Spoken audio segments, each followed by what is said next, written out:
Russie-Ukraine. Les journalistes français jouent au qui perd gagne. Je ne sais pas si nos enfants et les jeunes du monde entier savent ce qu'on appelle le qui perd gagne. Dans notre enfance, il n'y avait ni Internet, ni téléphone, ni télévision, ni cinéma dans certains. Nos jeux étaient simples, avec pour les plus sophistiqués, le ludo ou le jeu de dames. Parfois, on inversait les règles du jeu. Le vainqueur était celui qui, habilement, s'était arrangé pour perdre.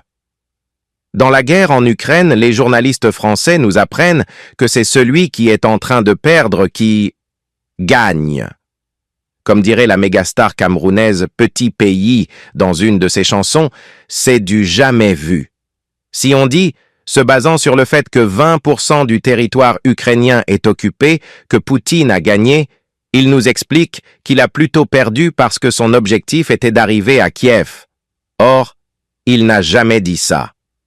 Lorsque, comme un toutou bien dressé, Zelensky se couche devant Trump pour signer un accord qui, 10 jours auparavant, lui semblait des plus iniques et inacceptables, ces journalistes français nous expliquent que finalement c'est Zelensky qui a imposé ses exigences à Donald Trump.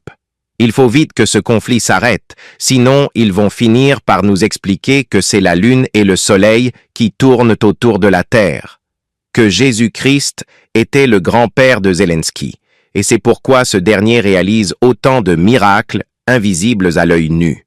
Signé Benjamin Zébazé. Réalisation JMTV+. Merci de continuer à suivre nos publications sur jmtv+.com.